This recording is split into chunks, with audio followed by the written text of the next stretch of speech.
बड़ू भौजाई बात माना एक हमार हो, दिलवा से बात खाली एक कई पुकार हो। मनवा के पूरा एक चाह कहीदा, मनवा के पूरा एक चाह कहीदा, अपने बहिनी के सथवा बियाह कहीदा, अपना दीदी के सथवा बियाह कहीदा, अपना बहिनी के सथवा बियाह कहीदा, अपना बहिनी के सथवा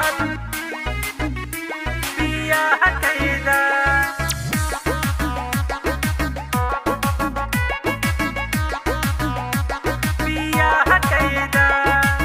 देखूं जब जब कर खूबी सारा हो, खोज मौका मिल कब दोबारा हो। देखूं जब जब कर खूबी सारा